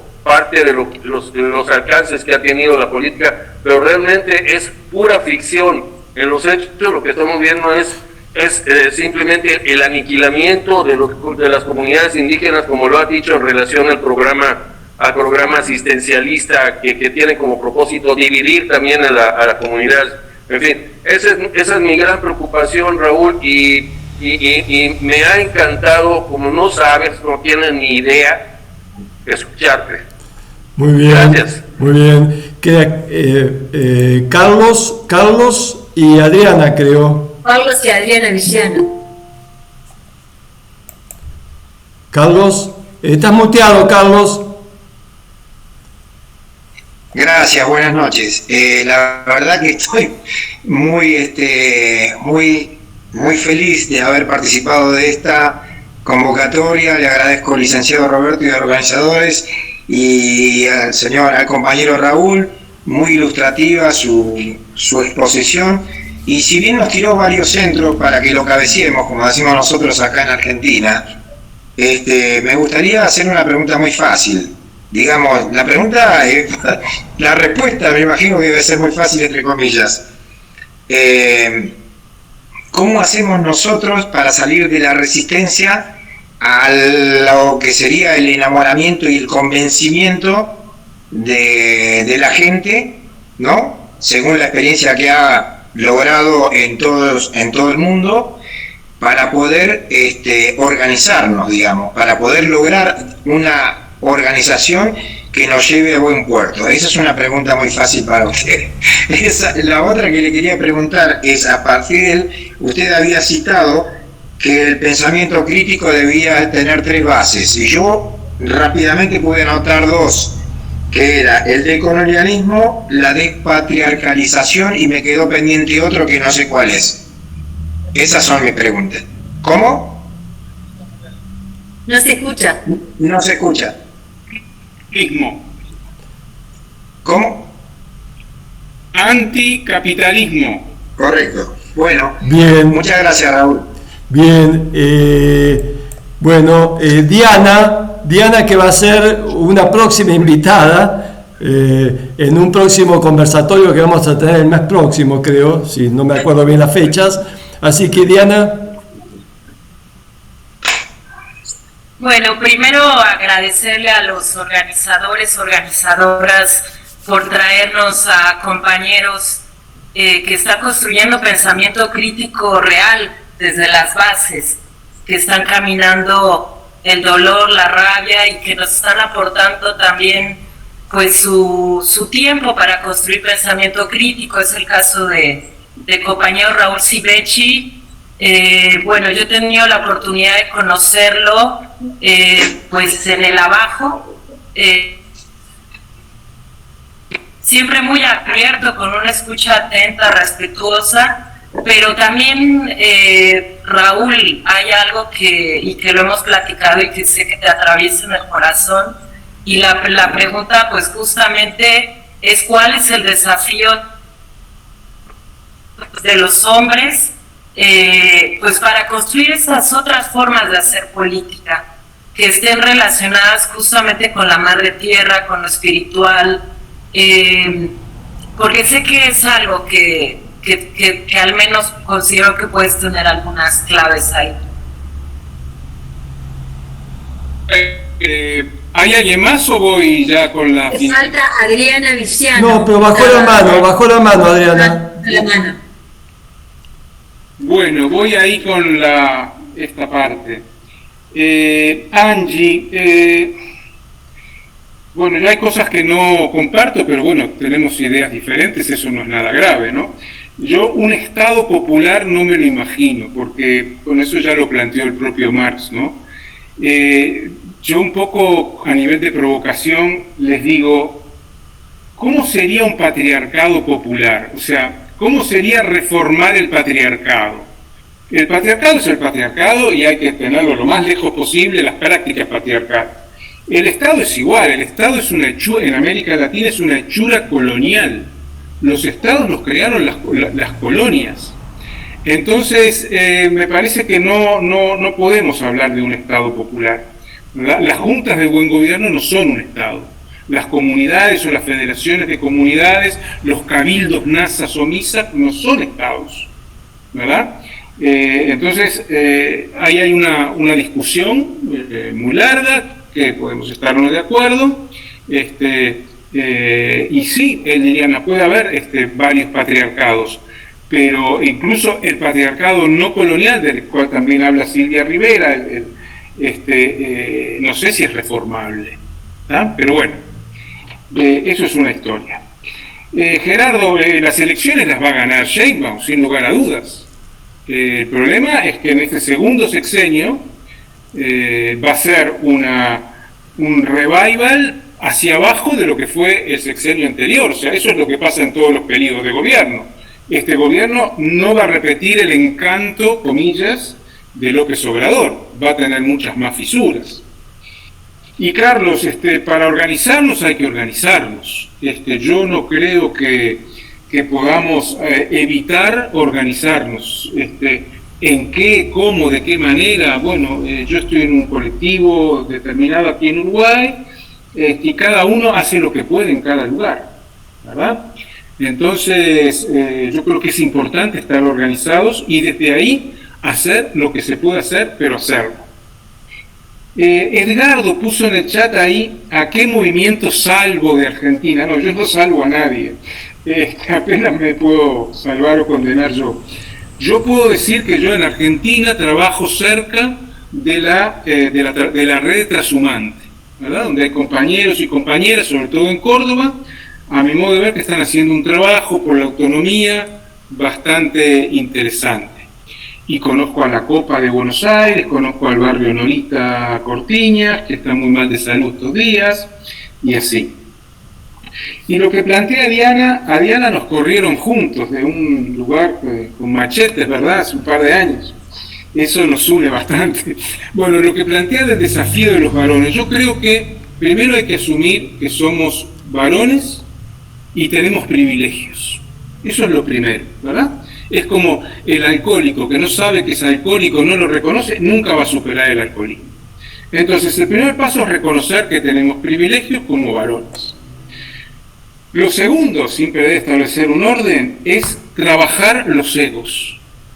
Y eso quiere decir en las reuniones no ponerte en el centro, no tratar de escuchar más que de hablar, no monopolizar, escuchar a las compañeras, aprender de las compañeras, ¿verdad? Y no de las académicas feministas, de las compañeras que cocinan, que lavan los platos, ¿verdad? Entonces yo creo que eso es muy importante. A mí una de las cosas que me enseñó el movimiento y el zapatismo en concreto es que los varones podemos y debemos trabajarnos. Los kurdos han trabajado también mucho eso. Los varones no podemos aceptar los privilegios y reproducirlos.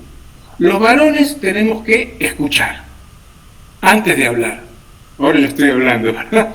Y sobre todo los varones, como yo, y me pongo ahí como mal ejemplo, que tenemos un reconocimiento y gente que nos escucha, tenemos que ser muy cuidadosos, tenemos que ser muy respetuosos y tenemos que ser muy autocríticos. Y a veces nos va a pasar que una compañera, como me pasó a mí en más de un lugar, en Chile me pasó con una compañera que me dijo, usted Entonces que le veo a una chica de 17 años que me dice, usted dijo o hizo no sé qué, te callas, respiras y dices, bueno, capaz que la compa tiene razón, y si tiene razón, vamos a hablarlo, ¿verdad? Entonces yo creo que es importante el ego masculino, y como decía Foucault, el ego masculino revolucionario es fascista. Foucault lo decía con esos términos, ¿verdad? Creer que por ser revolucionario ya estás curado de todos los males, ¿no? Mentira. Y yo lo puedo decir porque en mi vida he cometido muchas injusticias con las compas, ¿no? Entonces, estar abierto a la crítica es muy difícil porque la crítica nos pega en el medio del ego. Pero tenemos que hacerlo. Si no, nos vamos a otra cosa, ¿verdad? Nos retiramos de este lugar. Pero si queremos seguir en este lugar de la lucha, del combate, tenemos que aceptar que va a haber compañeras que en algún momento nos van a criticar. Y bueno, estar abiertos a eso, con humildad, con sencillez, con el deseo de aprender de las compas, ¿verdad? Porque yo estoy dispuesto a aprender de los pueblos originarios y no de las compas, ¿verdad? Porque el otro es muy abstracto. Y yo voy a contar algo que lo he contado alguna vez. Yo estuve voy a varios encuentros zapatistas, pero estuve en el de la Digna Rabia, para que vean que mi oído y mi cuerpo es colonial y patriarcal. Cuando habló el subcomandante Galeano, no sé si era Galeano o era Marcos en aquel momento, yo entendí todo lo que dijo. Cuando habló el subcomandante Moisés, no entendí todo. Tuve que leer luego el texto que salió en un libro para entenderlo. Y un día una compañera Maya Bariana me dice, ¿y qué te parecieron lo que dijo las compañeras? ¿Cómo? ¿Hablaron compañeras? O sea, me entiende, cuando habla la compañera, la comandanta o la compañera tal, zapatista, indígena, le juro que me cuesta muchísimo entender. El problema es de ellas, no es mío, porque mi oído, mi cuerpo está atravesado de patriarcado y de colonialismo. Entonces ahí hay que hacer un esfuerzo, ¿verdad? Y entonces, claro, escuchar a Marcos y uno entiende todo, ¿verdad? Pero el problema es cómo escuchamos a las compas y qué tenemos que aprender de ahí. Porque si no, nos salimos de esta mierda del patriarcado y del colonialismo. Si no reconocemos que ahí tenemos un debe terrible y trabajarlo. Yo no digo que hoy las entienda las compas, ¿no? Pero sí que hay que hacer ese esfuerzo. No sé si te contesto algo, Diana.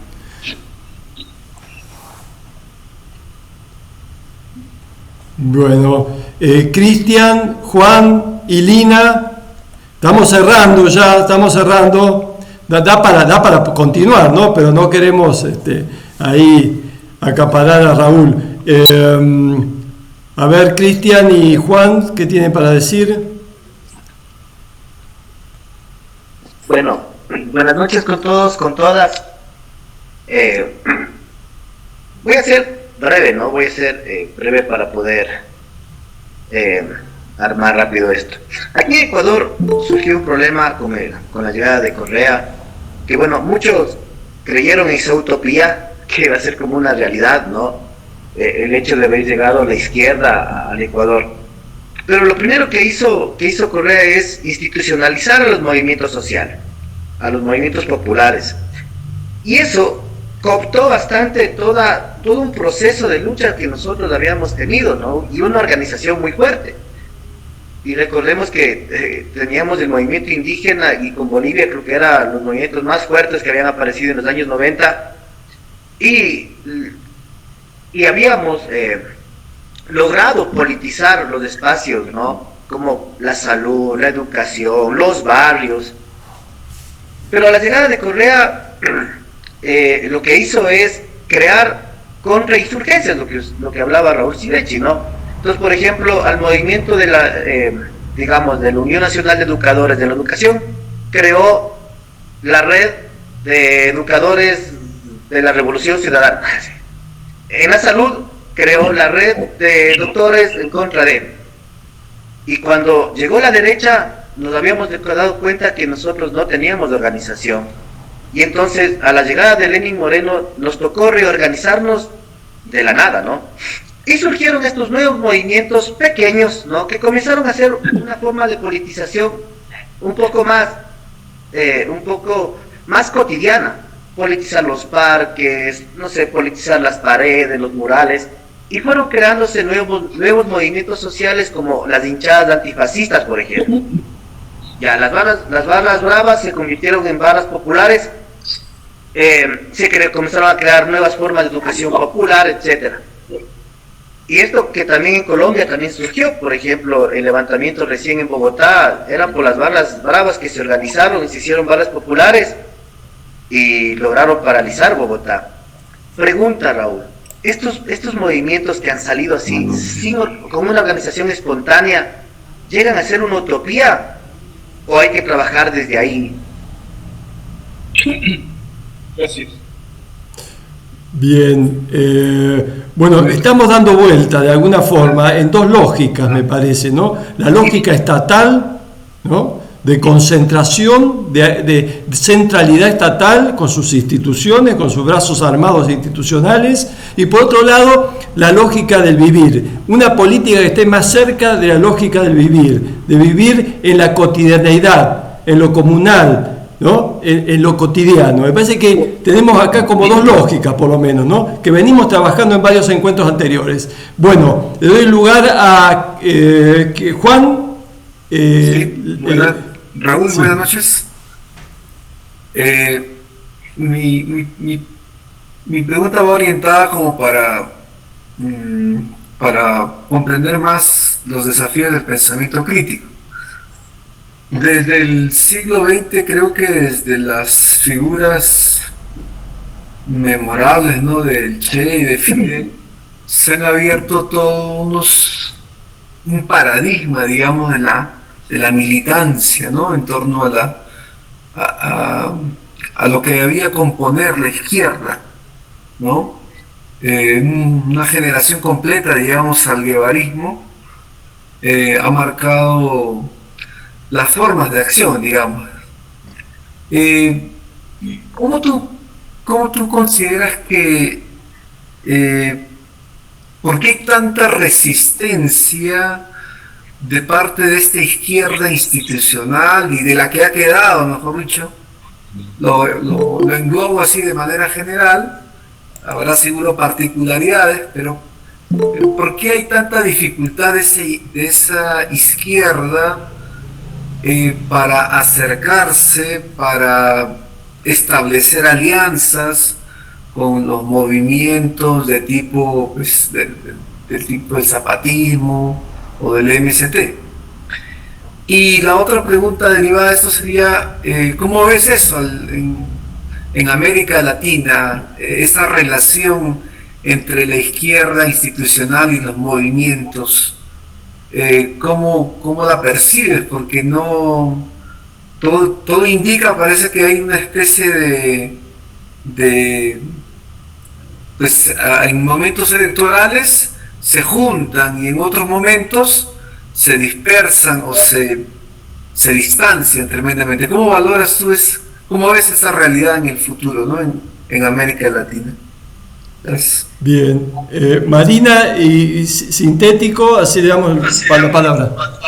Bueno, gracias, buenas noches. Yo tengo una pregunta, más que una pregunta. Quería denotar esta cuestión que vos planteaste de los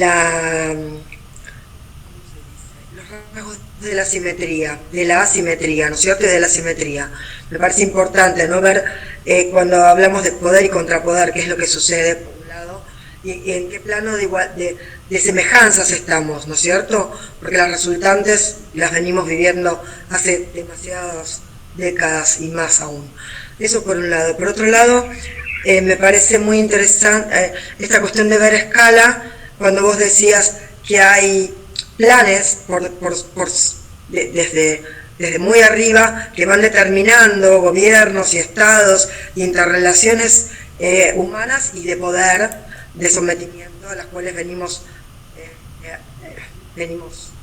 algunos resistiendo, otros y también siendo sumisos, bueno, diversas cosas, pero también esto viene de mucho tiempo. Y lo tercero, que me parece muy interesante de rescatar, a mi modo de ver, es esto que vos hablás de estos acervos culturales, territoriales, adquiridos desde el aprendizaje humano de la proximidad, ¿no? Del territorio, la familia, que puede ser la familia, no es la familia solo madre, padre, hijo, no es esta familia instituida desde la racionalidad que tenemos, sino lo tribal, lo comunitario, lo cosmogónico, ¿no? ¿Cómo hacerse de esto cuando vos hacías las tramas, el entramado de un tejido, que es un entramado social, que nada tiene que ver con el Estado, tiene que ver con otros planteos y otras miradas, que para mí son consustanciales de rever, cuando vos hablas de poner en un estado crítico ciertos accionarios desde los posicionamientos políticos, poniendo los nombres, autorías y XXX, porque yo soy hija de gente que ha querido revoluciones y cosas y seguimos estando acá, perdiendo generaciones y sometidos. Bien, Raúl. Bueno, con esta ronda final. No se escucha. Bueno, ¿me escuchan? Sí, Raúl, sí. Lo que plantea Cristian, los movimientos post-progresistas no tienen las mismas características de los de antes. Son más dispersos, menos abarcativos. Lo que pasa es que cuando ha habido cooptación, es una generación de luchadores y luchadoras sociales las que han sido neutralizados. Entonces, reconstruir eso se va a demorar mucho tiempo. No es fácil el postprogresismo, ¿verdad? Piensen ustedes, el caso de Ecuador es muy claro. Hoy en día no hay fuerza para enfrentar a Noboa, que además ha hecho una política muy inteligente de militarización.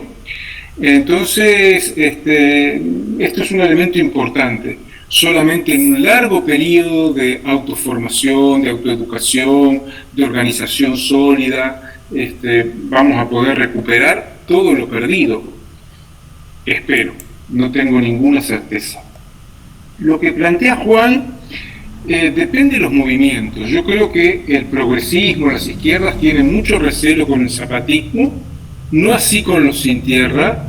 Los sin tierra son parte del entramado político, ideológico del Partido de los Trabajadores y del nulismo. El problema es que muchas veces estas izquierdas utilizan a los movimientos con fines electorales o de gobernabilidad. Entonces, yo no sé si hay dificultades. Hay dificultades para aceptar la autonomía de los movimientos. Eso sí hay dificultad. Pero en general, si los movimientos son afines, no tienen mucho problema. Y lo que planteaba Marina, a mí se me ocurre decirte lo de la parábola de Nietzsche, ¿verdad? Del camello que soporta la opresión sobre sus espaldas, del león, que es el segundo estadio, que se rebela contra la opresión, pero que tiene la misma... vibra en la misma sintonía, el que soporta la opresión que el que se rebela contra, y después está el tercer estadio, que es el niño, que se libera jugando, ¿verdad? Y esto es un poco el zapatismo, que no es que sean niños, pero es no solo resistir, sino crear, ¿verdad? Porque resistir solo puedes terminar reproduciendo lo que hay. Y en esto que planteabas, a mí se me ocurría una cosa muy importante que recién la he empezado a pensar a raíz de algunas vivencias que tuve en Brasil en los últimos tiempos, y es algo que desafía todo el pensamiento y la militancia mía, y es la importancia de la espiritualidad. Con Diana también y con otras compas allá lo hemos hablado. La espiritualidad es también un rasgo emancipatorio porque nos permite soñar y superar el estado actual de cosas, ¿verdad? O sea, la espiritualidad conforma también este entramado de resistencias y emancipatorios, y es un poco lo que decía, no sé si era Brecht o quién, seguir siendo optimista pese a que todo está en contra, viene en contra, ¿verdad? Entonces la práctica de lo espiritual, que parece entre los militantes de los 70 era como, la espiritualidad se la miraba como por encima del hombro, ¿verdad? Entonces me parece que hoy en los pueblos lo que nos enseñan es incluso diría algo más audaz, la centralidad de la espiritualidad en la conformación de nuestras subjetividades y en el afianzamiento de nuestra tensión anticapitalista, anticolonial y antipatriarcal. Bueno, agradezco los corazones, agradezco los aplausos, agradezco sobre todo la invitación a estar aquí, agradezco todas las palabras y muy particular las palabras críticas, porque también la crítica revela compromiso. Y bueno, hasta la próxima. Muchísimas gracias a todas y a todos. Seguro, Raúl. Te vamos a comprometer para tener una segunda, en algún momento, otra vuelta. Han quedado muchísimas cosas para repensar, rever. Y me quedo con lo de lo espiritual, porque también eso es una potencia de este espacio, casualmente la potencia del vivir, ¿no? De vivir como esta espiritualidad de lo que tenemos que aprender mucho los pueblos originarios y la deconstrucción semiótica de nuestras formas de pensar, ¿no es cierto? Poner en cuestión, deconstruir esas formas para abrirse a otras formas de procesos del vivir. Así que, Raúl... También es importante rescatar todo lo que valora los aportes de los feminismos, Raúl. Eso también es muy importante en este pensamiento crítico, ¿no? Así que, bueno, ha quedado muchísimo para trabajar, Raúl. Ha quedado muchísimo. Esperemos que próximamente, en el porvenir, nos volvamos a encontrar. Realmente ha sido un gran encuentro, Raúl. Un abrazo. Muchas gracias a todos y a todas. Gracias. Gracias, chao. Nos vemos, Raúl. Chao, gracias. Bueno, y a todos los compañeros, más de 100 personas estuvieron hoy en un pico de más de 100 personas, así que ha sido muy convocante el encuentro. Seguiremos. Nos esperamos con Diana el 3 de julio. Sí, 3 de julio es. El próximo va a ser también un texto de 1000 mesetas, ¿no? Sobre, vamos a seguir dando vuelta con el tema del Estado, y que se llama aparato de captura, que se le va a pasar luego el capítulo desde el 1000 mesetas, se los vamos a pasar y seguiremos dando vueltas por esto de una nueva política, el tema del Estado, ¿no? Y otras formas de hacer política. Bueno, que tenga que ver con la vida. Abrazos totales y la próxima con Diana, nuestra próxima invitada. Nos vemos, saludos. Chao a todos, buenas noches. Hasta luego.